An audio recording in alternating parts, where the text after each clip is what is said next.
outside, enjoy a little bit warmer weather than we've had lately. We're approaching my favorite time of the year where the weather gets warmer, sun gets brighter and more accessible than it has been over the past couple of months. Less snow, less rain in the forecast. That's all I ask. And can't wait. Love baseball season. Love softball. Love being able to enjoy being outside and being able to enjoy those outside sports at the same time. So, again, a reminder, if you are interested in baseball and softball, the seasons are fully in swing, pun intended. But the home opener slates for both baseball and softball at Utah Valley, it's going to be next month. So we've got a couple weeks, about 2-3 weeks away until we can go outside and enjoy that, weather permitting, I might add. But yeah, so it was a great weekend for a lot of Wolverines. Baseball struggled a little bit. They won the opener of the 4-game series at Portland in Oregon. We're going to talk with senior right-hand pitcher Jessie Schmidt, talk about how baseball has affected his life and what he's expecting in his senior campaign here in Utah Valley, why he chose Utah Valley, and what Coach Madsen's program has meant to him. So that was a fun conversation. We was able to sit down and record that over the phone as they were traveling back from Portland over the weekend. So we'll hear from Jessie Schmidt coming up. We'll hear from Kyle McDonald from WackHoopsDigest.com, breaking down all things Wack Hoops on the men's side. Lots of things to talk about in that segment with Kyle, by the way, because some things went down over the weekend for Utah Valley, and honestly, with the other teams as well, they have ramifications coming up for Wack Vegas in just a couple weeks. So, again, if you have not purchased your tickets, if you are thinking about going to Wack Vegas in 3 weeks' time, it's really coming up quickly. You can go to GoUVU.com, and you can click on the link there as well to purchase those tickets. The tournament, again, will be at the Orleans Arena in Las Vegas, Nevada. Fabulous Las Vegas, Nevada, is part of the WAC tournament March 12th, 13th, and 14th. So, again, if you're missing out on things Utah Valley, specifically Utah Valley basketball, don't hesitate. Hop on your social media platforms. Hop on Twitter, Instagram. I think they have a TikTok, if that's a thing for GoUVU, but at least you can follow on Twitter at GoUVU, GoUVU, and then you can follow specifically that same platform, the same handle on a different platform on Instagram at GoUVU. That way you don't have to miss out on any action, any sports stories, digital or printed. So video-wise either. So it was a good weekend overall for men's basketball and for women's basketball. Women's basketball coach Nielsen's squad got a big victory on Saturday over Grand Canyon, and Jordan Holland stepped up big time in that one. So those girls are coming right back around. They had a little bit of a skid over the last couple of weeks, but they've turned it around in the last week or so and got a couple big wins and trying to get some momentum heading into WAC Vegas along with the men. So Utah Valley victorious on Thursday and Saturday, 72-58 on Thursday over Cal State University Bakersfield. What could quite possibly have been the last time that Utah Valley would have hosted Rod Barnes and that Runner squad. This is the last season that they will be part of the WAC conference. Same with UMKC. So we know next year that UMKC and Bakersfield will both be leaving, and we will be getting some new entries into the Western Athletic Conference. So that'll be very fun, very fun to see. So Dixie State and as well as Tarleton State joining the WAC. But Mark Madsen right now has his Wolverines in a very intriguing spot. With the last 2 weeks of the regular season ahead of us, only one game for Utah Valley this week, and they're going to take on the Lancers of California Baptist Wednesday night in Riverside on ESPN+. You can watch that. You can also listen to the fantastic Jimmy McCullough alongside Jason Erickson right here on ESPN 960. They got a new broadcast machine to broadcast those radio games, so if you have not tuned in to ESPN 960, it is a fantastic, clear signal. Sounds like Jimmy Mack is sitting right next to you in that passenger seat in your car, delivering you that play-by-play. So sounds great. But anyway, Utah Valley will travel down to California this week, so the lone game on the schedule this week. And also, Coach Madsen is trying to juggle a couple things. I'm not quite sure whether or not he was in Southern California this morning for the Kobe Bryant celebration, the Life Memorial celebration at Staples Center. He was invited, but his wife, Hannah, is expecting their second. And congratulations again to them. And by the time this gets on air, who knows? Maybe the baby will have been born. But as of at least Sunday evening, Monday morning-ish, we're looking like Coach Madsen still has his bags packed and ready to go when the new addition to the Madsen clan joins them physically on Earth. So can't wait for that new addition, the newest Wolverine to come through. But on the hardwood, GoUVU again had two fantastic complete games last week, defeating possibly again, like I said, for the last time in Orem, Rod Barnes' runners of Bakersfield Thursday night, 72-58, and then dropping the hammer on Thunder Dan Morley and his Lopes Saturday afternoon, sweeping the Lopes in the regular season for the first time since 2014. 92-80 was that score. It was funny. A couple people in between media timeouts on Saturday as the game was winding down were talking out loud, asking each other when the last time that we swept Grand Canyon was, and Holton Hunsaker, my color commentary partner, had a big smile on his face, and he said 2014 when we won it all. So it's been almost 6 years since 6 full years since Utah Valley has done that, and kudos to Grand Canyon. Grand Canyon in the last 10 times that they have met has had a significant advantage over Utah Valley. So Utah Valley nonetheless got the better of the Lopes earlier this season in Phoenix, and then again on Saturday night here in Orem, Utah. We'll dive into the more specific part of that going forward in a little bit here.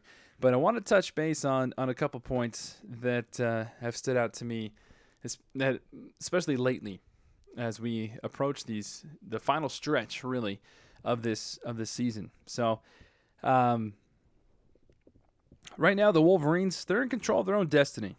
They're in their control of their own destiny here. If they win on Wednesday, and I say if because anything can happen, and Riverside has been a difficult place for opponents to find success this year. Let's not kid ourselves. But if the Wolverines play like they did last week, then look out, because this is a completely different animal. This is a completely different Utah Valley team than we've seen in months past and weeks past, specifically in this season. If they win on Wednesday, then they come home relaxed. They got a couple extra days of rest because it's the only game of the week. Then they come home to face UMKC next Thursday, followed by Chicago State on Saturday, the senior night, before going down I-15 to Sin City in Las Vegas for the WAC tournament. So that could quite possibly be 5 straight wins heading into the conference championships in Las Vegas. And that would be monumental for this program. But they got to take care of the games ahead of them, one game at a time.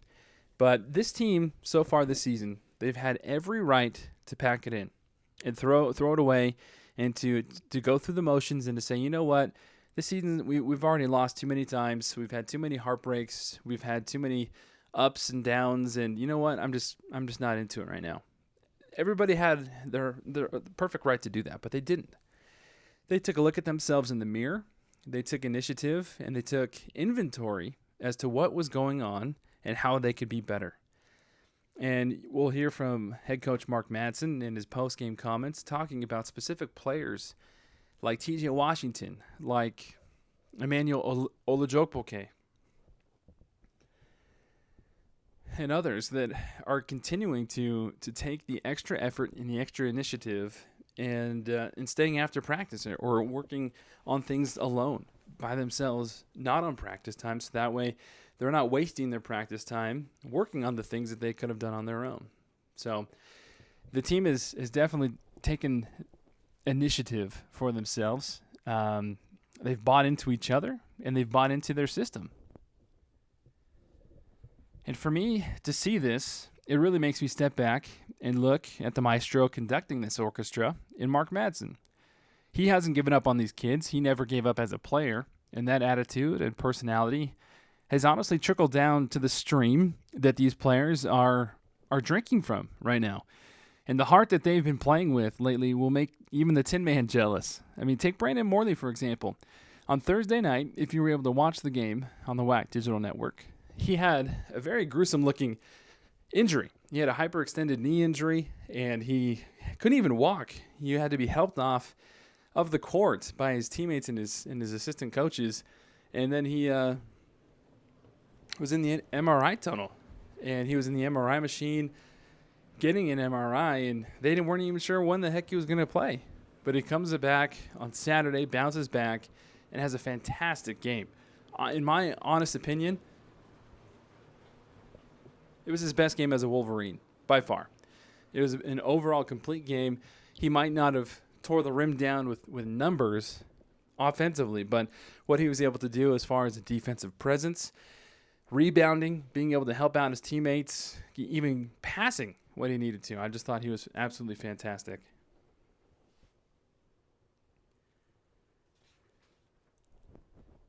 And it wasn't just Brandon Morley. I mean, everybody out there is contributing at least somewhat altogether. Guys are hustling. They're diving for loose balls. And then those fans that have been there at the UCCU Center this whole time have been seeing some really good basketball. It seems as though that the tide has began to turn here for Utah Valley. When it comes to conference tournament time with postseason play on the line, that's when you want your team playing their best. And if the last 3 games are a litmus test, then I'd say the Wolverines are trending in the right direction at the right time. Now, when you come down to this time of year, you don't want distractions. That's one of the last things that you want on your plate. And some sources told me that if you were wondering where Ege Havza was over the last 2 games, it's because he's not on the team anymore. Sources have told me that Ege Havza left the team on his own after the heartbreaker in Las Cruces to New Mexico State. And when push comes to shove, you want guys on your team who actually want to be there. And you want guys who are actually going to try and do what needs to be done, and to throw away that ego at times and be able to come out there and play the basketball that needs to be played. And I think, like Ege, a lot of tweener college athletes out there these days, they get caught up in the James Harden Oklahoma City syndrome, where they weren't satisfied with helping their team off the bench or playing less minutes as the coach, deemed was necessary, and they want to be the guy and to get all the minutes. And I just, that's not the mentality that I was raised with when playing sports, and I feel like we see a lot more of that in today's day and age than what we saw in the past. And from what my sources have told me, that seems to be what has happened here with Ege Havza. So his time as a Utah Valley Wolverine, from what I am told, is done. And Utah Valley on the court looks fantastic. I mean, they played tremendous basketball as a team, as a whole, last week without any of those distractions.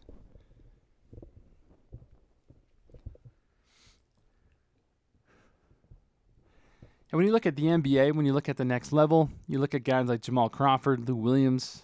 They love coming off the bench, and they know their roles, and they do what they can, the best way that they can, to help out their team. I look at a guy like TJ Washington. We've seen him drop 20-plus points multiple times, but over the last week or so, like on Saturday, he had 13 assists in single-digit points. So we've seen leaders setting the tone, and when they do that, it's a completely different ballgame, and I think that is exactly what's happening to Utah Valley right now at the exact moment. So, again, the number one stat that stuck out to me and that made me the happiest when looking at this whole thing was the assist-to field goal ratio. On Thursday, they had 24 made field goals with 16 assists.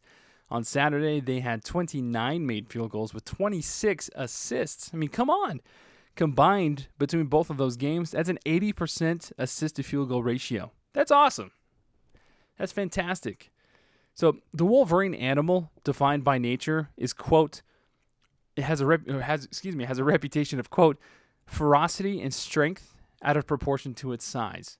And if you think and take a look at this team, I feel like that definition is exactly what's going on with Utah Valley with these players, if you take a look at their characteristics. So it's going to be a fun stretch here over the next couple of weeks. So if Utah Valley can continue to play like they have been and get a victory Wednesday night in Riverside, I'm telling you, look out. This could be very fun over the next 2 weeks for Utah Valley. Some other side notes, Brandon Averett. Again, we're going to dive into this a little bit later with Kyle McDonald and breaking down the sound bites from the post games. But Brandon Averett, back-to-back games with 20-plus points, career high on Saturday as far as points go. Eman Olojupoki, he broke the single-season block record, shot blocks. He came in on Thursday needing 3 more. He got 3. And I thought it was pretty funny, of all people to get technical fouls for taunting or anything, he was the one to do so. And so he got it right after he made the block to break the record. He got a technical foul, so it was kind of funny. But and then again on Saturday, he continued to add in a couple more blocks. But in both games, Thursday and Saturday, every single player that stepped foot on the court except for one scored. And even that one player that didn't score played significant minutes. It was able to contribute defensively. So everything right now seems to be clicking on all cylinders for Coach Madsen. But we're just getting started here on the UVU Coaches Show. We're going to take a quick break. We'll be right back and hear from baseball player Jessie Schmidt from the UVU baseball team right after this on ESPN 960. UVU Alumni has gone digital. Download the new UVU Alumni App. It allows you to carry a digital version of your alumni membership card with you at all times. Get discounts at local and national retailers. See what perks your UVU Alumni membership has to offer, and stay current with upcoming alumni events. You can even find former classmates using the app. Download it today.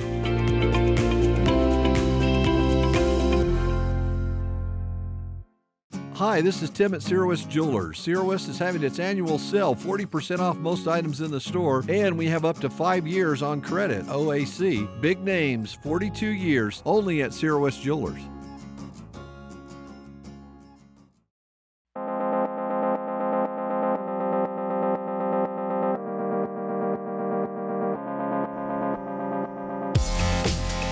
Spring training has begun over the weekend, and like I've already said before on the UVU Coaches Show, this is my favorite time of the year. I'm a baseball guy through and through, and we heard from Coach Madsen a few weeks ago, and now it's our privilege to hear from right-handed senior pitcher Jessie Schmidt, who's kind enough to join us over the weekend here. Jessie, thanks again for taking the time to be with us, man. You excited that baseball season's finally upon us again?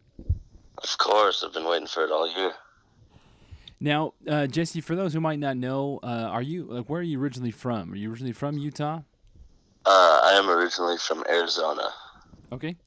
And growing up in Arizona, like I grew up in Southern California, you were very blessed to live in a state where you can play baseball all year round, right? Yeah, for sure. It's definitely a privilege now coming to Utah and having to practice inside a lot. So where did your love of baseball come from? Did you have like a family member or friends or anything that really turned you on to it, or did you find it yourself? Well, I grew up, my brother's about 5 years older than me, and he grew up playing baseball, and he played into college, and I always looked up to him, and he really got me into baseball, and so did my dad. Okay. Now, growing up, did you have a certain position in mind that you always wanted to be, or did you always want to be a pitcher? I always liked pitching. I was always pretty decent at pitching. I did like playing the field a lot, but I was more of primarily a pitcher, I would say. Okay. Now, how many pitches do you have? I have 4 pitches. I have a fastball, changeup, slider, and a curveball. What was, growing up, when you were learning these different pitches, what was the hardest one for you to really master? I would probably say a changeup. It was pretty tough. I feel like it still is kind of tough because it changes from week to week. I feel like for me, it took a while. It took me probably about a year or two to get a really good changeup, I think. And at what age did you first learn that changeup? I learned it probably when I was 13 or 14, probably, and I didn't get really good at it until I was in high school. Now, you bring up a very interesting point. You're constantly trying to make little tweaks here. Do you feel like there's any facet of your game right now where you feel like you don't need to change, or are you constantly trying to find ways to be better at every little aspect? I'm right now. I'm just honestly I've had a couple good starts in a row, but I'm just kind of trying to stick with my routine and just do what I've been doing throughout this whole year and the last couple of years, and just not really sway from that and just kind of keep a routine. Now, do you have any certain pregame rituals or anything that you feel like you have to do before you step out there on the mound? I'm not a super superstitious guy, really. The only thing I pretty much do is I don't step on the foul line. That's about it. For me, when I was playing, for whatever reason, I think it was because after I did it, I had a couple good games, but I always had to put my left shoe and my left sock and then my left leg in my pants first before I did the right side. I don't know why, but that was one that always stuck out to me. There's a lot of weird ones out there. So, are you a fan of the rally cap? No, I've never really been a huge fan of the rally cap, but I mean, if everyone in the dugout's doing it, I'll join along with it, but I won't be the one starting it. Now, growing up, did you play any other sports at all? Like, if you weren't playing baseball, what other sport would you play? When I was younger, I played football, but I kind of went away from football as I got into high school because I didn't want to get hurt playing football. But I golfed a lot too. I'd probably golf if I wasn't playing baseball. Ah, interesting. Do you still golf? Yeah, I golf a lot actually over the summer and when I have time to. Where's your favorite course to play locally? Locally in Arizona, my favorite course would probably be Johnson Ranch Golf Course in Santan Valley. Okay. Have you ever gone to, is it the Waste Management Open out there, the famous 17 and everything? I actually have not. I've always wanted to, and I have a lot of buddies that have gone, but that's definitely on my bucket list. Yeah, I've never been out there either. I have family that live in the Gilbert area, and then family also in like the Oro Valley, Tucson area, and they've all gone, and they said that they loved it. Yeah, I heard it's an awesome experience, and everyone needs to go check that out. I've heard. So now, are you a Diamondbacks fan? I actually am not a Diamondbacks fan. I'm a Minnesota Twins fan. I was born in Minnesota, and my mom's from Minnesota, and my dad's from North Dakota, and they both have. My dad's always liked the Twins and the Vikings, so I've grown up a Minnesota sports fan. Okay. Now I know the Twins being in the American League. Were you able to see him at the Bob at Banquet Ballpark growing up at all? No, I actually didn't. I actually haven't gone to many Twins games. I think I've gone to only like 2. I went to one at the old Metrodome in Minneapolis, but I never have been to one in Phoenix. Okay. So who's your favorite baseball player nowadays to watch? I really like watching Mike Trout. I just think he's a great overall baseball player that he just works really hard and he runs hard 90s and he just plays the game the right way, I think. Yeah, he's a stud. Were you around here in Utah when he came through and did the rehab assignments in the minors and were able to see him play at all? I don't believe so. Yeah, I remember that was a big deal for all the baseball fans. I think he was with the Salt Lake Bees, but everybody came up to watch him play. But if Mike Trout is your favorite player, then what is your favorite baseball movie?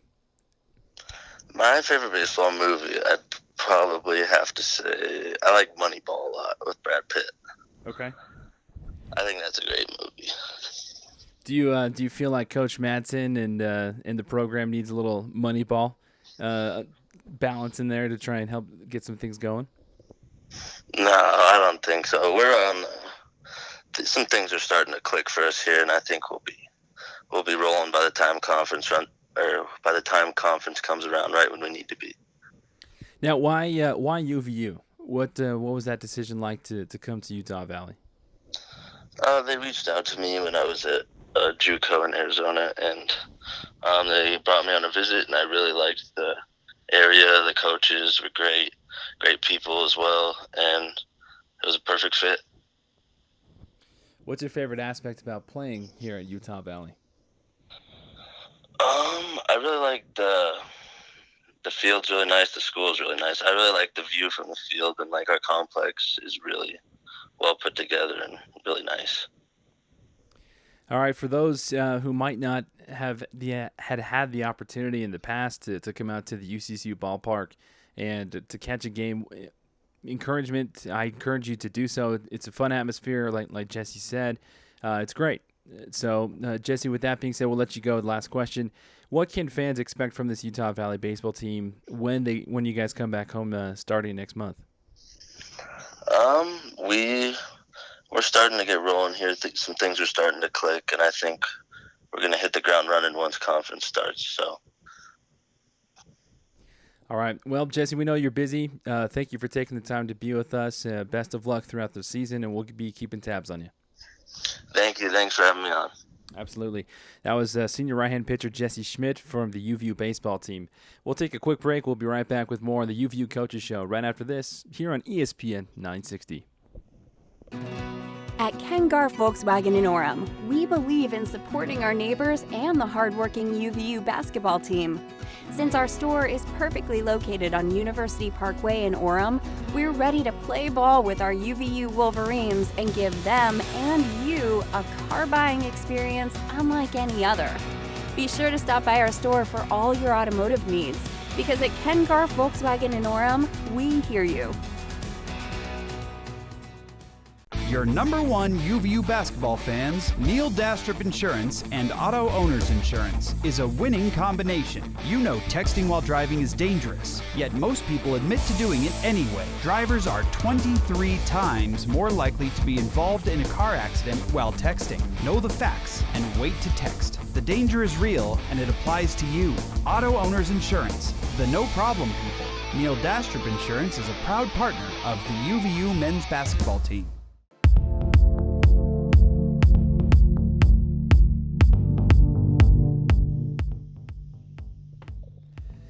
All right, again, thank you for tuning in to the UVU Coaches Show presented by the UVU Alumni Association. Great last segment with Jessie Schmidt from the UVU baseball team. Good dude, and wish him nothing but success this upcoming season. Again, if you are worried that you missed out on any baseball, don't worry, because the weather has not permitted us to enjoy baseball at the UCCU ballpark.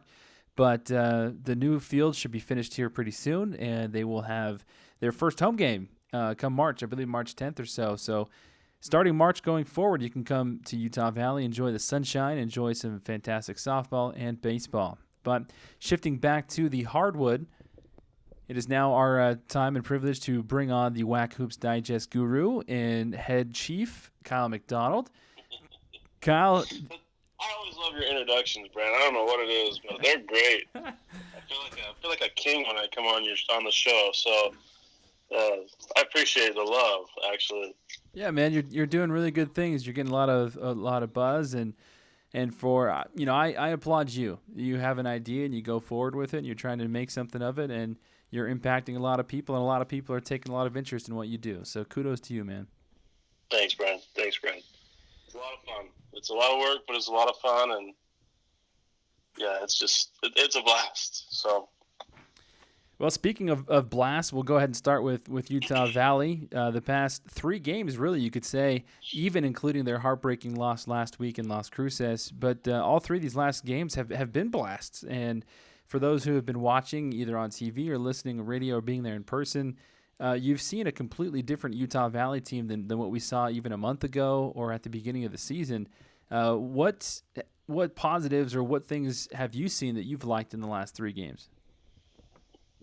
Well, I mean, like you said, I think I texted you on Saturday in the middle of that game against Grand Canyon. I was like, who is this team? Because, like you said, it's a completely different team. And a lot of it is the fact that they're sharing the basketball. I mean, they had 26 assists on 29 made baskets on Saturday against Grand Canyon. That's unheard of. You know, against Cal State Bakersfield on Thursday, they had 16 assists on 24 made baskets. So they're sharing the ball. It's not getting stuck. I tweeted out there was a play in the first half against Grand Canyon where Brandon Avorite had a chance to take a 3, but he made that extra pass to Trey Woodbury in the corner, who hit the corner 3. You haven't seen a lot of that up to this point, you know, in the season for Utah Valley. And, excuse me, it's amazing how that's changed this team, where they're finding the open guy and they're getting an even better shot than they were previously. And it's been fun to watch. Just somebody making that extra pass, it's been really fun to watch. And speaking of that extra pass, not only as a team, like I talked about in my opening segment, that stat that you just dropped about the team assist, that was my favorite stat, and Coach Madsen's postgame comments, he spoke to that too. But one of my favorite things was TJ Washington. I mean, earlier this season we've seen him multiple times go off for 20-plus points, and I know early on we're kind of beating him like a piñata for how many times he turned the ball over. But really, he's took that to heart. He's limited his turnovers, and on Saturday he had 13 assists. He was 1 assist away from the school record. Yeah, and you know, TJ's a senior, so he's a leader, and he understands that if Utah Valley's going to, you know, do well down the stretch here and into, you know, WAC Vegas, he's got to be more careful with the ball and take care of it, because he's the leader. He's a floor leader along with Brandon Averett. If those two guys play well down the stretch, whether it's, you know, shooting the ball well, getting it to the open man, like you said, TJ had 13 assists. If those two play well, Utah Valley plays well, and they can win games. I mean, we've talked about this before. Out of there's like 12 losses this year where it's been within 8 points. And I think half of those, it's been within 6 points. So there's a difference, you know, in at 11 and 17, they could be 23-5 right now had they just closed out games. Like you said, the ball got stuck at times. There were turnovers, bad execution late in games. And it seems like these last 3 games you've seen execution down the stretch, but also execution in the second half to where they've either extended the lead or they've managed runs from, you know, Cal State Bakersfield, Grand Canyon, and they've kept a double-digit lead in those 2 wins. As long as TJ Washington and Brandon Averett continue to play well, share the ball, hit the open man, and then hit open shots when they have it, Utah Valley can be very dangerous. Especially with how well they're playing defensively too. You mentioned Brandon Averett, back-to-back games with 20-plus points. He had a career high on Saturday with 23 points. But you look at a guy like Brandon Morley. Coach Madsen talked about this in his post-game comments, but he on Thursday had a very nasty-looking hyperextension to his leg. They weren't sure if he was going to be back, but he said that he didn't want to let his teammates down. And a lot of what he does might not show in the stat sheet, but I thought on Saturday he played his best game as a Wolverine with his presence defensively, altering shots, getting rebounds. Him, J.J. Overton, and Iman Olojipoki, along with the other supporting cast, they're stepping up when they need to. And again, it's a great thing to see. Well, the biggest difference for me is it looks like it's fun. Like they're having fun. And when you play the game with that attitude of having fun, 1, you want to compete for each other.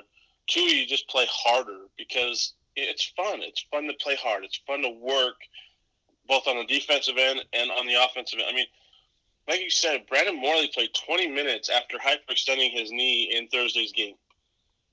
He played 20 minutes on Saturday. And even Coach Madsen tweeted out that he was in the MRI tunnel during the game.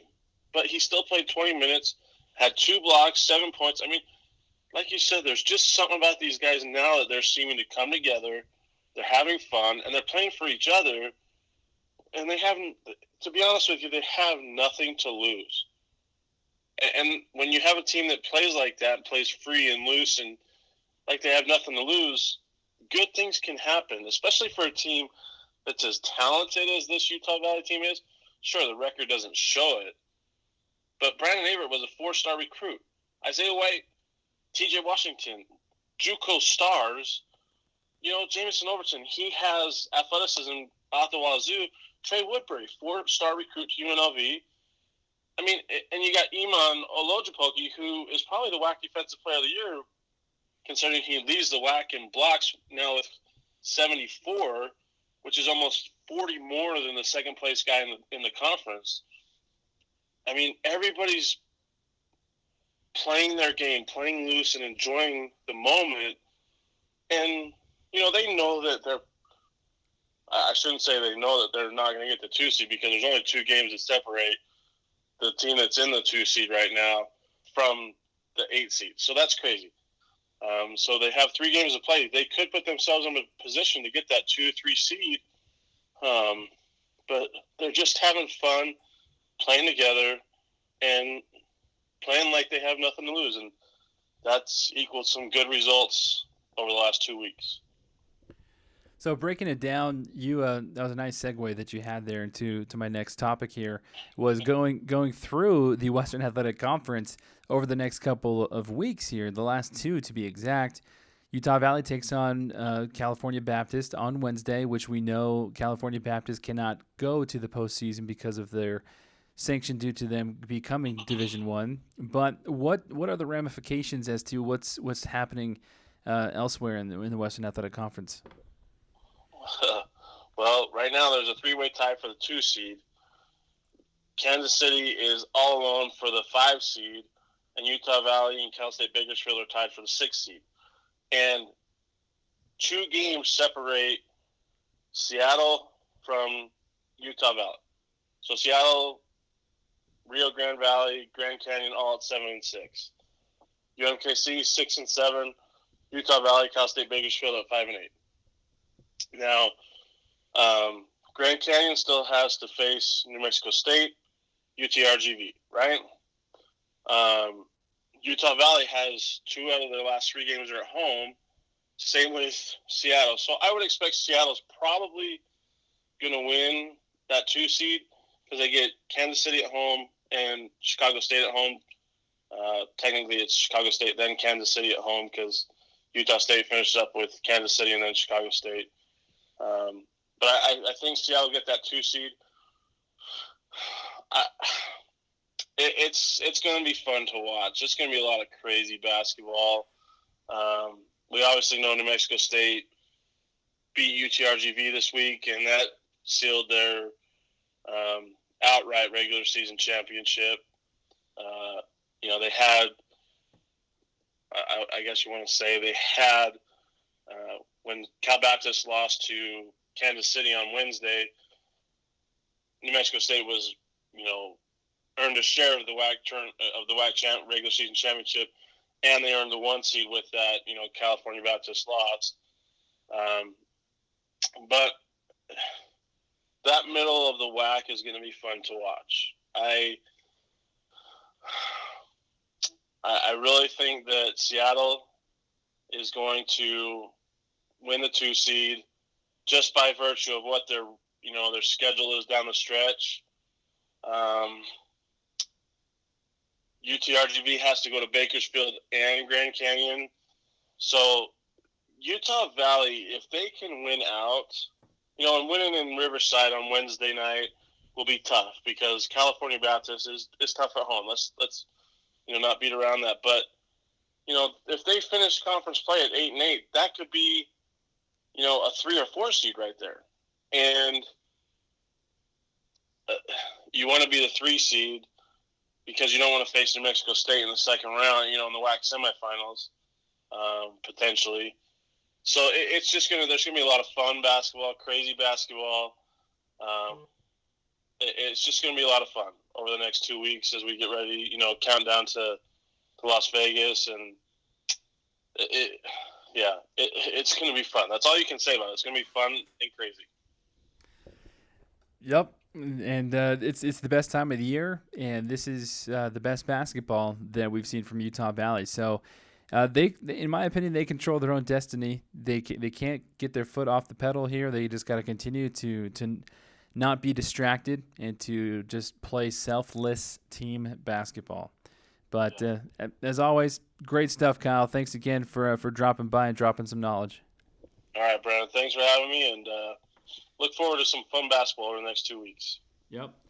All right, that was Kyle McDonald from WAC Hoops Digest. Again, you can follow him on social media on Twitter at Kyle Sports Bias, as well as at WAC Hoops Digest. And you can also go to wachoopsdigest.com, stay up to date with Kyle and the articles and information that he posts on the regular. So we'll take a quick break. We'll be right back to wrap things up and recap again the week that was for Utah Valley here on the UVU Coaches Show presented by the UVU Alumni Association.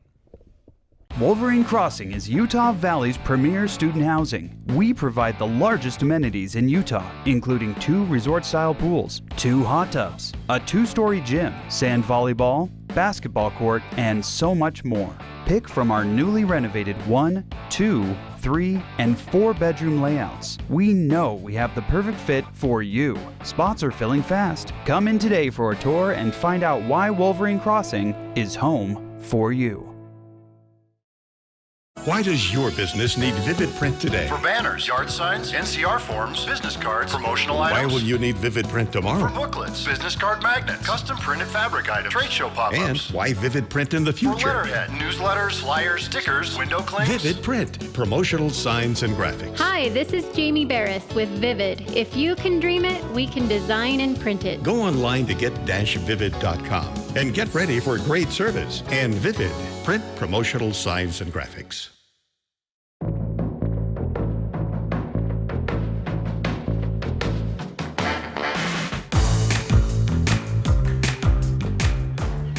DJ Washington with the lob to Iman Olojipoki, and that's how Utah Valley gets started. And his size out there, as you see him pushing Lieber out, and JJ forced the turnover. Nice hands from JJ Overton to forcing that turnover. Quick passing, corner to three-pointer. Trey Woodbury, yes sir! Trey Woodbury, 16-15. Out the way for Grand Canyon. Kicked it back out, step back three-pointer. That one's short from Dixon. Rebounded by Washington. Here comes Utah Valley. Isaiah White with the drive and the finish. Oh, baby. Isaiah White, 2 hands. CJ steps into a three-pointer. That comes up short. 13 minutes left exactly in regulation. Wolverines on top by 12. Could be more here. Woodbury on its way. Down it goes. Trey Woodbury puts the Wolverines on top.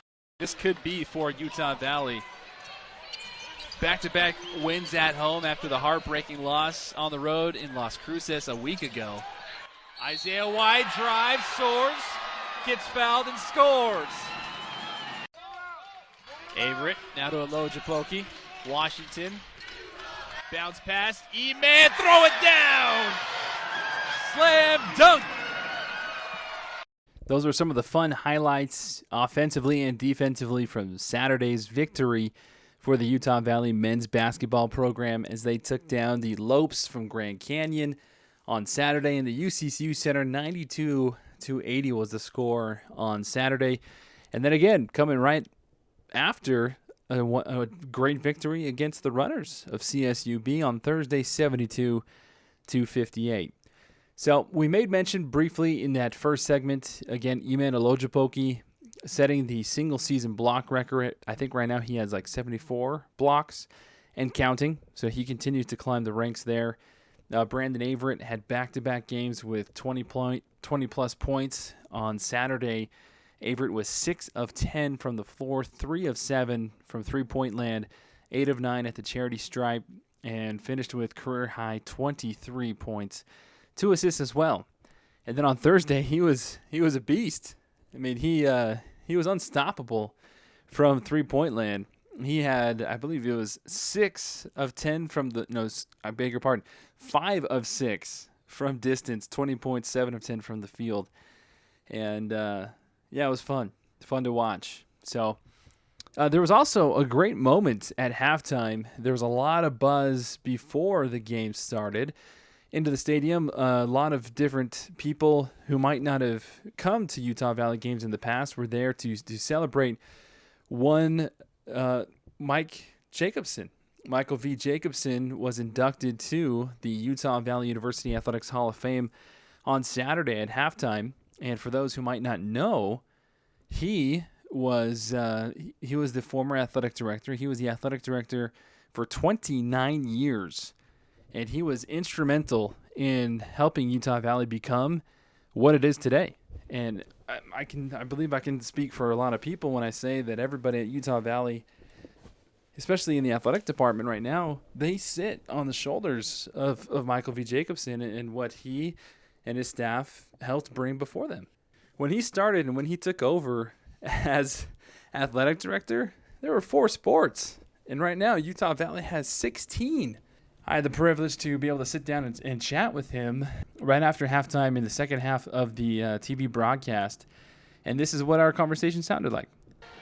Hello, everybody. Thank you again for joining us here on the WAC Digital Network. We are pleased to be joined courtside now by former athletic director for Utah Valley, Mike Jacobson. Mike Jacobson was the athletic director for Utah Valley for 29 years. Mike, how good does it feel to be back here at the UCC Center in a basketball game? It feels like home. You know, I spent a lot of time in this gym, and it's just great to be here. Great to see us starting to win a little bit now. That'll be great. And I'm kind of pleased with the fan support. We could be a little better than what we are right now, but that's something we've got to build on, and it'll come. But it's a great day to be a Wolverine, and I'm happy to be here. Yeah, when you took over and when you were the athletic director during those years, when did you really feel or have this vision where you knew that Utah Valley could be Division I? You know, we just got to a point that we need to make a move. You know, we had done really well on the junior college level. We were recruiting good athletes. We had really good community support, and we started looking at, you know, going Division II, which a lot of our schools in the state were Division II, and going to their games and watching them, and that just didn't seem like the right thing to do. So I thought we're going to go Division I, and I told a few people about it. Of course, they laughed at me and said that won't happen, and you don't want to challenge me on anything, you know, because that's when I you know, really, and I knew we could do it. I thought we had the facilities, we had the support of the community, and we were recruiting really well, and we thought we could compete.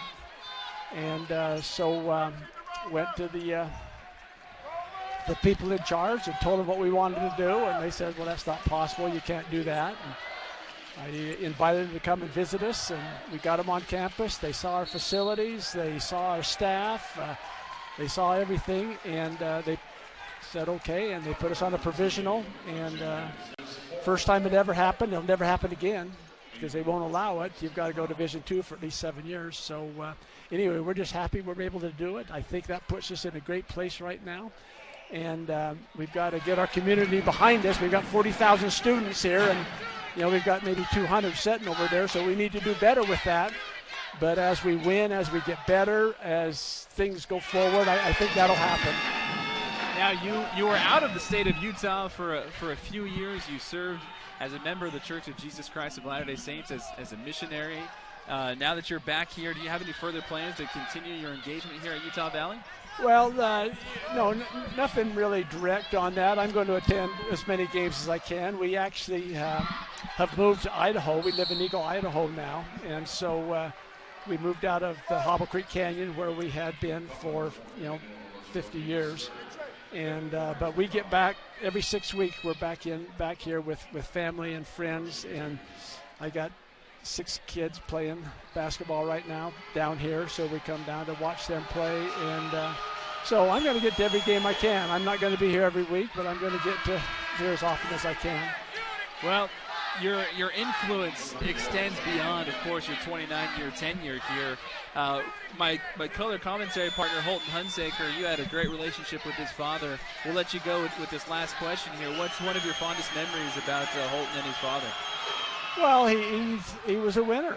He knew how to win. We had great years when he was here. And we've had a lot of good years, too, but he had the experience. Other coaches we had hired, this was, their first major college coaching job, and he had others, and he set a standard for us that set a message to our community, and then set a message nationally too, that we are competitive, that we can win. And so he's a great man, he's a great coach, and he did wonders for us. And so we're really fortunate to have him for the 11 years that we did. Well, Mike, it's been an honor for me to be a part of this Utah Valley athletic community over the last 4 years, and we'll see what the future holds with me here. But your influence just has no bounds, and everything that you've done, it's been fantastic. So congratulations on your induction to the Sports Hall of Fame here at the University. I appreciate that very much, and honestly, I think it was way out of the world as far as what everybody did today. Honestly, it's amazing, and I'm so honored and pleased and embarrassed about it all. But at the same time, I have a passion for this university. I spent a lot of hours here, a lot of time, and it's great to see where we're at today, and it's great to see what the future will bring. So thank you. Absolutely. Thank you, Mike. Thank you. So again, that was just it was a cool moment to see the crowd and to see all those people whose lives were affected, again, inside and outside of the athletic department because of Michael Jacobson. And he did something that you're never going to see again in the NCAA. He took Utah Valley from a junior college to a Division I level. You're never going to see that again, and it hadn't been done before. So it was fantastic. The stuff that he was able to do, his foresight and vision were key in Utah Valley's move from a D1 independent to the newly formed Great West Conference. During the school's 4 years as members of the Great West, the Wolverines dominated the competition, winning all 4 Commissioners' Cups, along with 40 team conference titles. In his last day in office, before his retirement became official, Utah Valley joined the Western Athletic Conference. He really helped foster the relationships and raise funds for nearly all of what stands as Utah Valley's athletics facilities today. And he's a very humble man and very kind and gracious, and he thought that the reception was a little bit too much. But that just shows how much he means to Utah Valley University and to all those who were able to be with him and to serve around with him as well. But this has been a great coaches show so far. Okay? And here is Coach Madsen and his final comments after the week that was last week. And here's what he had to say after the victory against the Lopes on Saturday. Well, I mean, what I told the guys was, to have 29 made field goals and 26 of them are assisted. That to me spoke volumes about the players, the unselfishness, how close the players are as a group, as a unit. And obviously TJ Washington to have 13 assists. TJ's a guy who can do a little bit of everything. If he can distribute. He has the potential to be, that number of assists is unbelievable, especially at the college level. He can also be a scorer. So TJ is kind of that type of player that can do so many different things out there on the court. I feel like we as media might have been a little unfair on TJ earlier in the season with a lot of turnovers, but he's really worked on trimming those turnovers and being whoever you want him to be. What do you think has really clicked for him in the last couple of weeks? Well, I think you have to give TJ Washington a lot of credit. He studies the game. He demands the best from himself every day in practice. No one can question TJ Washington's work ethic. His work ethic is at the highest level. TJ goes to practice a lot hurt.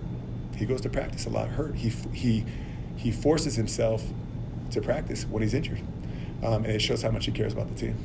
Scary moment for Brandon Morley on Thursday. Yeah. Bounced back and played, I think, one of his best games that he's had as a Wolverine all year. You cannot measure the size of Brandon Morley's heart. You know, Brandon is someone who he cares so much about the man sitting next to him in the locker room that he just said, heck, I'm in severe pain. This is actually a pretty significant injury, and he said, I'm going to play through it. I admire him a lot for that. 13 assists out of TJ. Yeah. I think that's back-to-back games that BA has 20 points or more. Yeah.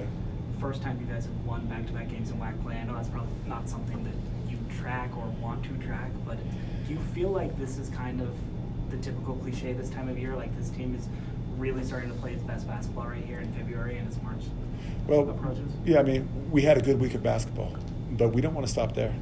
And that's what we talked about in the locker room. This was a good week. Grand Canyon's a very good team, and we respect them.